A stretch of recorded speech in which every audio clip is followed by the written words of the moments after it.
Bonjour à tous, avec l'aide de Dieu nous allons étudier le Rambam, le 10e chapitre des lois de Niske Mammon, les endommagements causés par de l'argent, par les biens de quelqu'un, comme on l'a déjà appris dans les chapitres précédents, on rappelait plusieurs fois qu'il y a deux sortes d'animaux, il y a un qui est tam, un qui est mouad. Tam, c'est lorsque l'animal il fait quelque chose qu'il n'a pas l'habitude de faire. Mouad, c'est lorsqu'il fait quelque chose qu'il a l'habitude de faire. Lorsque l'animal il est tam et qu'il a endommagé, le propriétaire payera uniquement la moitié des dommages, et ça même, c'est du corps même de l'animal qui sera vendu, et en fonction de ce qu'il y a dans le corps de l'animal, la victime sera remboursée. Le mouad, s'il a endommagé, le propriétaire ont le devoir de rembourser la totalité du dommage, le nezek shalem, et ils doivent débiter cet argent de leur propre poche. Aussi, on a appris que la dent et le pied, c'est-à-dire lorsque l'animal y mange avec la dent, lorsque l'animal y piétine avec le pied, eh bien les propriétaires ont le devoir de rembourser nezek shalem, la totalité du dommage, non pas dans le domaine public, parce que ça c'est quelque chose qui est normal, qu'ils font toujours, en effet, ils sont mouad pour ça, mais lorsque ça se passe dans le domaine de la victime, à ce moment-là, ils doivent payer le nezek shalem, la totalité du dommage. À noter que cette différence entre le domaine public et le domaine de la victime est uniquement pour chaîne et règle, pour la dent et pour le pied, non pas pour le keren, pour la corne, que la Torah n'a pas fait de différence. Où est-ce que ça va se passer, ce qu'il a encorné? S'il a encorné, on regarde s'il est tam ou il est mouad, mais on ne regarde pas dans quel domaine ça a été fait. Maintenant, Perek Asiri Halacha Aleph, ce chapitre, et le prochain chapitre, le 11e aussi, nous parlera du kofer de la rançon, et aussi donc de la skila, lorsqu'on lapide cet animal qui a tué un être humain. Shoshemich et Adam. Le taureau de Rouven qui a tué un homme, qu'on verra dans la suite, donc un juif, Bechol Makom, que ce soit dans le domaine de la victime, que ce soit dans le domaine du propriétaire, et évidemment dans le domaine public, Ben Gadol, Ben Katan, que le taureau a tué un adulte ou bien un enfant, Ben Evet, Ben Benchon, qu'il a tué un serviteur ou bien un homme libre, Echatam, Echad Mouad, que ce soit que le taureau, son statut, c'était qu'il était tam ou bien qu'il était mouad. Dans tous ces cas-là, à Résin, Niskal, systématiquement, le taureau, il est lapidé. Veimemitetagoy, s'il a tué un non-juif, pas tour, dans ces cas-là, il est exempté d'être lapidé, kedinem, comme les lois des non-juifs. C'est-à-dire que si le non-juif, il avait un taureau qui avait tué quelqu'un, dans les lois des non-juifs, on n'aurait pas dit qu'il faut tuer le taureau. Donc si le taureau du juif a tué un non-juif, on ne va pas dire qu'il faut tuer le taureau du juif. On ne va pas le lapider. Halachabet,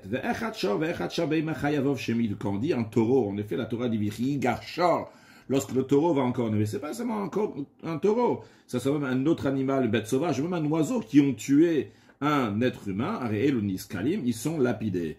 Ba bentam she'arek adam le muad she'ara, quelle est la différence entre un taureau qui est tam, qui a tué un être humain, ou bien le mouad qui a tué? Chez Atam, Patour Minakofer. Le tam, quand il a tué, c'est la première fois que ça arrive, eh bien, le propriétaire n'aura pas besoin de payer une rançon. La rançon, on la prendra dans le prochain chapitre. Donc, la somme que le propriétaire du taureau qui a tué, par exemple, Shimon, combien Shimon valait, combien il faudra payer. Donc, c'est la rançon qu'il doit payer. Donc, le tam, le propriétaire n'a pas besoin de payer de rançon. Vers un mouad, chayav bakofer. Par contre, pour le mouad, le propriétaire, en plus du fait donc que le taureau va être lapidé, que ce soit tam ou mouad, mais dans le mouad, en plus de ça, le propriétaire doit payer un kofer, une rançon, ou bilval, mais à condition qu'on dit que l'animal était mouad, c'est-à-dire chez mouad laharog, qui était mouad donc pour tuer. Donc s'il a tué donc 3 fois de suite, comme on avait appris déjà avant, quand on dit qu'il devient mouad, c'est-à-dire il a fait ça lundi, mardi, mercredi, en tous les cas 3 jours d'affilée, pas le même jour, et par cela donc il devient mouad, et les propriétaires doivent payer le kofer. Maintenant, la question qui se pose et qui est évidente dans la Chagimel, mais vu que n'importe quel animal, bête sauvage ou oiseau, qui a tué un humain, on les lapide. Alors, comment c'est possible qu'il devient mouad pour tuer? Mouad, c'est une fois qu'il a tué 3 fois, mais dès qu'il tue la première fois, tout de suite, on va le lapider. Alors, comment c'est possible qu'il devient mouad, qu'il a tué 3 fois, et on dit là, la 4e fois, là, le propriétaire, il va payer le kofer de rançon. Réponse, plusieurs réponses. Première possibilité, qui gon sha'arat shlosha goyim. Par exemple, s'il a tué 3 non-juifs, qu'il n'a pas été lapidé parce qu'il les a tués, Mais après le quatrième, c'était un juif qui l'a tué, donc il était déjà mouad. Chamouad de goyim, aremouad de Israël, parce que s'il est mouad pour tuer, ça ne change pas, tuer qui? S'il a tué des juifs ou des non-juifs. Du fait qu'il est mouad pour tuer, il a déjà tué, donc en l'occurrence 3 non-juifs, eh bien il est aussi mouad pour tuer un juif. Donc s'il a tué un juif, eh bien le propriétaire devra payer la rançon, en plus du fait que le taureau sera lapidé. Une deuxième possibilité, ou bien qu'il a tué 3 juifs qui étaient treifa. Quand on dit treifa, ça veut dire qu'ils ne pouvaient pas rester en vie, ils étaient extrêmement malades, et c'est sûr donc ils allaient mourir. Mais après, il a tué un juif qui est shalem, qui est entier, c'est-à-dire qui devait vivre. La règle, elle est que si le taureau, il a tué un être humain qui était taref, donc il allait mourir parce qu'il a une grave maladie, eh bien, le taureau, il n'est pas lapidé. Donc en effet, il a tué 1, 2, 3 comme ça qui étaient malades, donc il est devenu mouad. Mais il n'a pas été lapidé. Après, il a tué un juif qui était shalem, qui était entier. Oh, ou bien encore une autre possibilité, et troisième possibilité, Shar Agoubar. Il a tué, il s'est sauvé. Vehar Agoubar, encore une fois, il a tué, il s'est sauvé. Vehar Agoubar, encore une troisième fois, il a tué, il s'est sauvé. Barvin, il passe. Après qu'il a tué la 4e personne, il a été attrapé, il a été amené au tribunal et on l'a lapidé. Alors, une fois qu'on l'a lapidé, à ce moment-là, le propriétaire il va payer le coffre. Lorsque le taureau doit être lapidé, uniquement une fois qu'il va être lapidé, le propriétaire va payer la rançon. Mais si le taureau doit être lapidé, il n'a pas encore été lapidé, dans ces cas-là, le propriétaire ne peut pas payer la rançon. Encore une autre possibilité, une 4e possibilité. Comment le taureau est devenu mouad. Il a encorné, il a mis en danger une personne, 2e, 3e personne, ils sont extrêmement malades. Mais ils sont pas morts, en tout cas, ils sont pas encore morts. Et après qu'il a encorné ces 3 personnes-là, il a encorné un 4e. Et tous les autres, ils sont morts. Donc, il s'avère rétroactivement qu'avant même qu'il a tué le 4e, il était déjà mouad pour tuer, parce qu'il s'avérait qu'en effet, il a tué 3 personnes. Ou avec Shalosh Behemot, encore une autre possibilité, qu'il a tué 3 animaux. Quand il tue des animaux, il n'est pas passible de mort. Et on ne va pas le lapider pour ça. Eh bien, il est mouad pour tuer. Parce que, en ce qui concerne le mouad de tuer, c'est pas comme le mouad dans les endommagements. Le mouad dans les endommagements, il doit faire exactement cette chose-là, une chose précise. Il encore, par exemple, avec sa camp droite, on avait appris, ou des choses comme ça. Mais en ce qui concerne ici qui tue, eh bien, même s'il tue des animaux, eh bien, il est mouad pour tuer. Ça ne change pas qui va tuer maintenant. Et donc, le propriétaire payeront le coffre lorsqu'il a tué un être humain.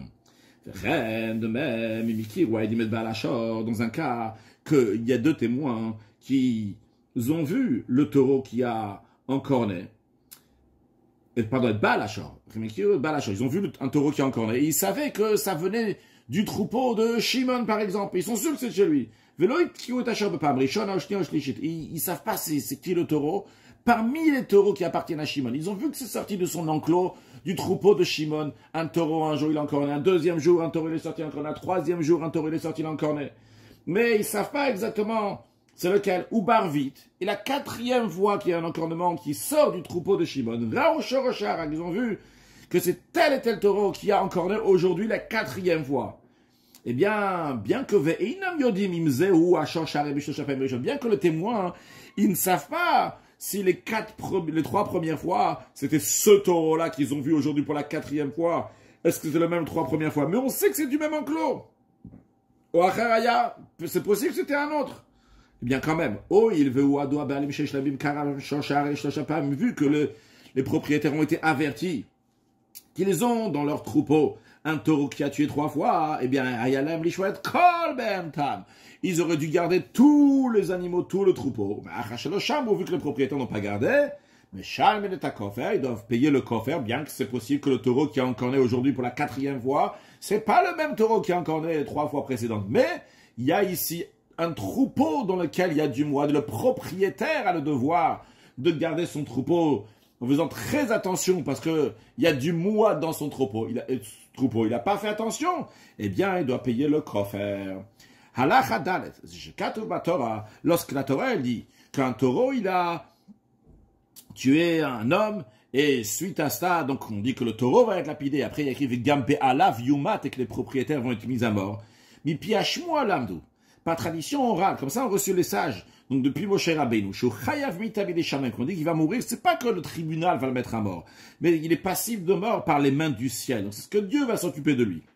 Mais Nathan Kofer Anerak, si le propriétaire du taureau qui a tué, il a donné la rançon donc de la personne qui a été tuée, il a donné ça donc aux héritiers, Nitka Perlo, ça lui a été pardonné sa faute, et donc il n'aura pas la mitabide shamaim, la mort par le ciel. Ou bien que la rançon, c'est un pardon, une expiation pour la personne qui il a fauté parce qu'il n'a pas bien gardé son taureau. C'est pas un devoir, il n'y a pas une obligation, comme une dette qu'on doit donner aux héritiers tant et tant. Non, c'est une capara pour la personne, c'est une capara pour Rouven, que son taureau, il a tué un être humain. Et en général, lorsque quelqu'un a une capara, par exemple, il doit amener un sacrifice, on va pas aller chez lui, on va dire, hey, donne-moi un gage, on t'oblige à le donner. Malgré ça, ici, dans notre cas, mais on prend un gage, c'est-à-dire qu'on va tout faire pour que cette personne-là, Rouven, que son taureau, il en connaît, eh bien, il va payer son kofer, sa rançon, parce qu'on craint que, vu que s'il donne pas ça à Dieu, c'est pas comme un sacrifice qui est donné à Dieu, ça c'est de donner à un être humain, c'est pas si important que ça. En plus, il va se dire, c'est pas moi qui a tué, c'est mon taureau qui a tué. C'est la raison pour laquelle, qu'on lui prend un mashkon, on lui prend un gage contre son gré, pour être sûr qu'il va payer cette rançon. Un taureau qui appartient à deux associés. Donc il y a des associés, chez Harek, même, et chez Harag, il y a un taureau qui a tué, mais ce taureau, il appartient à Rouven et Shimon. Eh bien, chacun de Rouven et Shimon paye la totalité de la rançon. Pourquoi? Parce que chacun d'eux, il a besoin d'une expiation à 100%. C'est pas ici une dette qu'il faut payer, une somme d'argent aux héritiers. C'est une capara pour la personne. Et chacun d'eux, il a besoin d'une capara, d'une expiation. Halachavav, en gomrim dino shel shor. On ne conclut pas, on ne fait pas donner la sentence du taureau uniquement en présence de son propriétaire. Imayolo be'alim. Ça, c'est uniquement s'il avait des propriétaires, ce taureau. Avalim lo ayolo be'alim. Mais s'il n'avait pas de propriétaire, comment est-ce possible qu'il gagne Shamara Midbar, par exemple, si c'est un taureau sauvage, Veshora Hekdesh, ou bien un taureau qui appartient au Hekdesh, donc qui est sanctifié, qui appartient donc au Bet Hamikdash, qui est consacré, Veshor Ger Shemet Veno Yosh, ou bien le taureau d'un converti qui est mort et qu'il n'a pas d'héritier, donc il n'y a pas de propriétaire, il a laissé personne qui va l'hériter. Et même si ce taureau-là, qui n'a pas de propriétaire, il a tué un être humain, il va être lapidé, Dino, et on va faire la sentence, on va conclure donc ce qu'il faut faire avec ce taureau-là, donc de le lapider, même s'il n'a pas de propriétaire. De même, Shoraïcha, le taureau qui appartient à une femme, bien que dans la Torah, il y a écrit Vechiigar Shorish, il y a écrit ou Baal Shor, le propriétaire du Shor, donc il n'y a pas écrit le Baalat Ashor, il n'y a pas écrit ça au féminin, il y a écrit ça au masculin. On aurait pu penser que si ça appartient à une femme, on ne va pas le lapider. Tomim, le taureau qui appartient aux orphelins, qu'on aurait pu penser, vu qu'ils sont petits, qu'ils n'ont pas de conscience, on ne va pas tuer leur taureau, ou bien ou bien le taureau des tuteurs. On pourrait dire que il y a quelqu'un maintenant qui va faire attention à ça. C'est eux, ils sont faits pour garder ce taureau. Il n'y a pas besoin de tuer ce taureau que les tuteurs sont en train de garder pour les autres. Eh bien, on nous dit non. Que ce soit celui de la femme, des orphelins ou du tuteur. Chez Mitou qui ont tué, eh bien, Niskalim, ces taureaux-là seront lapidés. Les tuteurs qui gardent le taureau, donc des gens qui ont des problèmes, que ce soit des enfants, que ce soit des gens qui sont aliénés, et ils vont pas payer, eux, les tuteurs, le kofer. Shakov, la rançon. Shakov et kaparo, parce que le kofer, d'ailleurs, ça vient du langage de kapara. Kofer, kapara, donc c'est une expiation.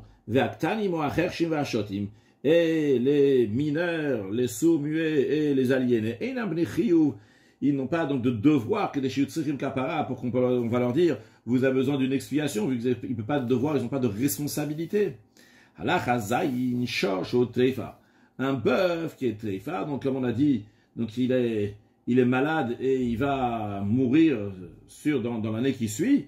Chez Harag et Tanefesh, qui a tué qui a tué un être human. Oshaya a cherché l'Adam Treifa, ou bien que le taureau, il appartenait à un homme. Imaginons que Rouven, le propriétaire du taureau, lui, il était Treifa, c'est-à-dire que lui, il allait mourir dans un nez, chas v'shalom. Et non iskal, eh bien, le taureau n'est pas lapidé. Chez Nema, car il est dit, Vigam be'alav yumat. Vigam be'alav. Et aussi, les propriétaires seront mis à mort, bien qu'on a dit tout à l'heure qu'il s'agit d'une mort, donc, bidé shamaïm, on maintient toujours ça, c'est pas une contradiction, mais en tous les cas, on voit ici qu'on dit Ashor Isak, Vigam be'alav yumat. On met le taureau et le propriétaire dans le même paquet. On apprend de là que le taureau, il est passif de mort uniquement si les propriétaires, ils avaient fait la même chose, eux, ils seraient passifs de mort. Vu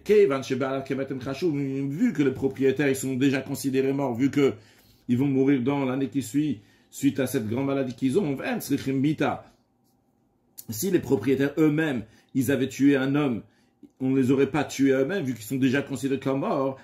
Pato, c'est la raison pour laquelle que le taureau aussi, il est considéré comme le propriétaire, et donc il est exempté, c'est-à-dire qu'on ne va pas le lapider. De même, donc si le taureau, dans l'autre sens, le Ram ne le dit pas clairement, mais il a dit au début de la halakha, de la même chose, c'est dans le sens, si le taureau lui-même, donc il était tréfa qui va mourir, et il a tué un être humain, eh bien, il ne va pas être lapidé, parce qu'on n'aurait pas fait ça au propriétaire. C'est-à-dire que si le propriétaire avait été tréfa, et il avait tué un être humain, lui, il ne serait pas mis à mort. Alors le taureau aussi, il n'est pas mis à mort lorsqu'il est tréfa. Celui qui incite son chien à son ami, entre guillemets, son ami, sur un autre. C'est-à-dire qu'il a fait signe, ou bien il a fait un bruit, comme il sait faire comme ça pour chauffer le chien qui va faire quelque chose. Il va aller bord, l'autre va harago. Le chien a tué l'autre et il a tué en akalev niska. Le chien, il n'est pas lapidé. Pourquoi? Parce que le chien n'a pas tué lui-même. Il y a qu'on a dit avant que tous les animaux sont considérés comme le taureau. Mais ici, c'est pas le chien lui-même, c'est la personne qui l'a motivé pour mordre et tuer. Même s'il a incité donc un animal, une bête sauvage, vers un goût, ils l'ont tué, les animaux ne seront pas, ou la bête sauvage ne sera pas lapidée. Mais s'il a incité un chien, un serpent, mais encore plus que ça, Rouven, il a pris un serpent, il a mis les dents du serpent sur Shimon. Il a même, quand il a mis les dents, il a même planté les dents du serpent dans Shimon. Et suite à ça, Vaharago, le serpent l'a tué. Hanachash niskal. Le serpent sera, oui, lapidé. Pourquoi? Parce que le poison du serpent qui a fait tuer Shimon, c'est pas les dents du serpent qui ont tué Shimon, c'est le poison qui est sorti, le venin qui vient du serpent, et le serpent lui-même a décidé de faire sortir son venin. L'Ephira, c'est la raison pour laquelle Zéhadam Sheishirbo, Rouven, qui a mis les dents du serpent dans Shimon, eh bien, Anarash Patur Mitad Bedin, il est exempté de la mort du tribunal, parce que c'est le serpent qui l'a tué, et non pas Rouven. Halachatet, Enabeim Aniskaret Yememita, le Rav nous dit encore une chose, que l'animal qui a tué une personne, il est lapidé uniquement s'il avait l'intention d'endommager cette personne-là. Imaginons un taureau qui avait l'intention de tuer un autre animal. Et par erreur, il a tué un être humain. Oh, bien, Nidkaven, le Nochi, il a eu l'intention de tuer un non-juif. Il a tué un juif. Ou bien Nidkaven, il a l'intention de tuer un bébé qui n'est pas viable. Veharek ben Kayama, il a tué un bébé qui est viable. Donc, l'intention du taureau n'était pas pour tuer quelqu'un pour lequel il serait passible de mort. Mais concrètement, il a tué quelqu'un sur lequel il est passible de mort. Eh bien, pas ton minamita. On ne va pas lapider ce taureau-là. Et Maya Mouad. Si ce taureau, il était mouad de tuer des êtres humains, les propriétaires doivent payer la rançon au biknas ou bien une amende s'il a tué un serviteur. On en parlera plus dans le chapitre 11 de la fin de ce chapitre, on verra. Donc si quelqu'un a tué un serviteur, la Torah dit qu'il va payer 30 shkalim, 30 pièces. Afalpi shehag lokaval, même s'il a tué sans faire intention, il veut mouad, vu qu'il est mouad à tuer avec intention, bien que maintenant c'était sans intention, et bien qu'on ne va pas le tuer pour ça, mais le propriétaire a le devoir de payer le coffre et la rançon. Halachayud, Haya mouadin polal bnei adam beborot. Si ce taureau, il était mouad pour tomber sur des personnes dans des fosses. Et il a déjà fait ça 3 fois, de 3 jours séparés. Et la 4e fois qu'il a fait ça, c'était pas pour l'être humain qui était là-bas. Veraya il bord. Lui, cette fois-ci, ce qu'il a vu un légume là-bas. Et comme ça, il est tombé dans ce trou, dans cette fosse. Venaf là-bas, je suis là, Yarak. Et il est tombé là-bas, non pas pour écraser l'homme qui était là-bas, mais pour le légume. Vayashamada, mais il y avait aussi un homme. 20 mètres. Et la personne qui était là-bas, il est mort du fait que le taureau est tombé sur lui. Oshaya Mouad, les traqueurs Bictal, il m'appelle ou bien que le bœuf, ce taureau, il avait l'habitude de se frotter contre les murs et faire tomber les murs sur des personnes. Et cette fois-ci, la 4e fois, il s'est frotté sur le mur, il s'est fait juste pour se faire plaisir. Et ce mur-là, il est tombé sur quelqu'un. Et la personne est morte à cause du fait que le taureau, il s'est frotté sur ce mur-là. Eh bien, Achor Patur Mimita. Le taureau, il est exempté d'être lapidé, on ne va pas le tuer. Pourquoi? Parce que cette fois-ci, la 4e fois, il n'avait pas l'intention de tuer. Il a fait ça pour son plaisir. Par contre, les propriétaires, ils doivent payer la rançon. Parce qu'il est mouad pour tomber sur des gens qui sont dans des fosses. On l'a appelé bien pour faire tomber des murs sur eux, comme on l'a vu dans la khatet, dans la précédente, que s'il a tué une 4e fois, même qu'il n'a pas fait exprès cette fois-ci, il n'avait pas l'intention. Mais s'il est mouad, les propriétaires ont le devoir de payer la rançon. Maintenant, la question qui se pose, comment on peut savoir qu'est-ce qu'il y avait dans la tête de ce taureau-là? Comment on va savoir que cette fois-ci, il s'est frotté donc pour son plaisir? D'où on sait que cette fois-ci, c'était pas aussi pour tuer quelqu'un? Eh bien, la réponse elle est, comment on peut savoir ça? Quand il continue à se frotter sur le mur, même après qu'il est déjà, le mur il est tombé et il a tué, mais il continue encore à se frotter, même après que la personne elle est morte, on sait que lui, il n'est pas intéressé que la personne meure, c'était pas cette fois-ci son intention, mais son intention était de profiter de se frotter sur le mur.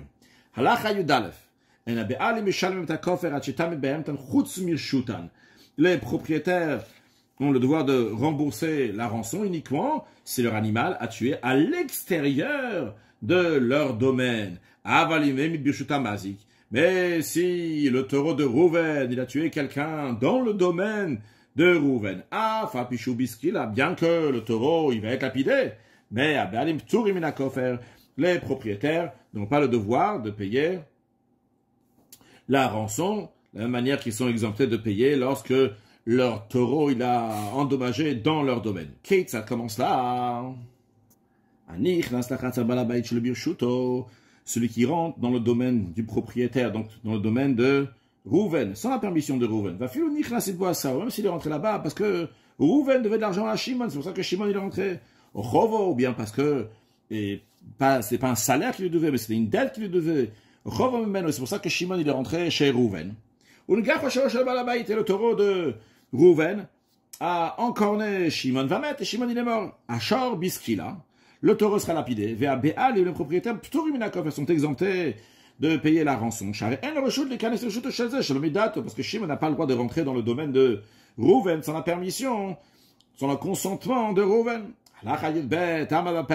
Si Shimon, cette personne donc, qui était la victime, qui a été tuée par le taureau de Rouven, il est venu à la porte de Rouven. Il appelait Rouven. Je te parlais. Rouven lui a dit, oui. Et Shimon est rentré chez Rouven en pensant qu'il a donné la permission de rentrer. Et le taureau de Rouven là en corner. Et les propriétaires de Rouven sont exemptés de payer même aussi ici donc de payer le coffre. Pourquoi? Quand on te dit oui, ça veut pas dire rentre. Oui, ça veut dire reste là où tu es jusqu'à qu'on va parler ensemble. Un animal qui est rentré dans la cour de la victime. Elle a piétiné un enfant que der chiloucha sans intention d'endommager, elle a marché dessus, elle a écrasé Shalom, la ragatou, elle a tué. Les propriétaires paye la rançon. Pourquoi? Comme on a mentionné au début du chapitre, que Shen et Regel, la dent et le pied, eh bien, ils sont toujours mouad, même quand ils font ça donc de manière naturel dans le domaine d'une nizak de la personne chez la victime, eh bien, il y a le devoir de payer la totalité du dommage. Donc, l'animal qui marche et il a écrasé en marchant, eh bien, il est mouad. Ici, lorsqu'il a écrasé un enfant, chas shalom, en marchant, eh bien, le propriétaire doit payer le kofer parce qu'il est considéré mouad, parce que c'était fait avec le pied. Ou birshut, comme le Ram nous dit, que birshut anizak, le Ram nous rappelle que dans le domaine de la victime, chayav afalashan la règle, les propriétaires sont coupables, le propriétaire de l'animal, sont coupables, même si c'est la dent ou le pied, comme on a expliqué dans le chapitre 3. Nimtzet alamed, le Ram nous conclut tout ça en nous disant que on apprend de là. Shemouad, Shemid, Bekavana, Niskal, Bekofer. Si un taureau mouad a tué un être humain, eh bien, lui, l'animal, le taureau va être lapidé et les propriétaires doivent payer la rançon. On a appris aussi que si ce mouad il a tué sans intention, pas tourminamita, c'est vrai qu'on ne va pas lapider le taureau, mais le propriétaire doit payer la rançon. On a appris aussi que qu'un taureau qui est tam, qui a tué sans intention, pato minamita, on ne va pas le tuer, ou minakofer, le propriétaire n'a pas le devoir de payer la rançon non plus. On a appris aussi que si ce tam-là, il a eu l'intention de tuer, niskal, on le lapide la première fois. Les propriétaires ne payent pas le kofer vu qu'il n'est pas encore mouad. De même, ils n'ont pas le devoir donc, de rembourser donc, cette amende du serviteur s'il a tué un serviteur ou une servante. On apprendra plus de détails dans le prochain chapitre. Le Ram conclut en lui disant Yiraeli, il me semble. Bien que le tam, s'il a tué intentionnellement donc, un serviteur ou une servante, pas tourmina knas, c'est vrai qu'il ne doit pas rembourser le knas. Donc le knas, c'est un mandat que la Torah dit qu'il doit payer 30 pestes, 30 sel à 30 shekels. Malgré ça, le Ramen dit, c'est vrai qu'il ne doit pas payer cette somme-là, cette amende. Mais s'il a tué sans intention, quand même, ici, on va prendre la moitié de la valeur de ce serviteur ou la moitié de la valeur de cette servante, du corps même du taureau qui a tué. Comme si qu'il avait tué le taureau de son ami ou bien l'âne de son ami, qu'on a appris que lorsqu'un taureau qui est tam, il encorne donc un autre taureau. Dans ces cas-là, on va prendre du taureau lui-même qui est tam, on va le vendre, et avec cet argent-là, on va rembourser donc la moitié de la somme. Donc ici aussi, le Ram me dit que le fait que ce taureau qui est tam, il a encorné, même s'il avait l'intention de corner le serviteur, il a encorné, le serviteur, eh bien qu'il ne paye pas donc la somme que la Torah dit qui est 30 pièces, mais il doit payer la valeur de ce serviteur ou de cette servante. Combien il doit payer? La moitié de la somme, comme si il avait tué le taureau de son ami. Lorsque le tam il tue le taureau d'un autre, le propriétaire du tam doit rembourser donc la moitié des dommages, d'où il rembourse du taureau lui-même. Conclure avec un mot de chassidut, on a parlé de kofer, de kapara. L'Admour Azakan explique dans le Tanya que kapara, c'est un langage de kinuach, de kaneach, lichluchachet, de nettoyer la saleté de la faute. Lorsque chas v'shalom, un juif, il faute, il y a une saleté qui se fait sur son âme. Et lorsque le juif, il va faire tchouva, eh bien, qu'est-ce qu'il demande à Kadosh Baruch Hu? Qu'il va y avoir une kapara, qu'il va y avoir un nettoyage de la faute, que Kadosh Baruch Hu va refaire briller la neshama, et la rattacher à nouveau avec Akadosh Baruch Hu de manière éternelle, comme on le verra très prochainement lorsque Mashiach va venir, comme Israël, Vekut Shabrich ou Kulachal, comme le peuple juif Akadosh Baruch Hu, sont une seule chose lors de la venue de Mashiach. Now, une excellente journée.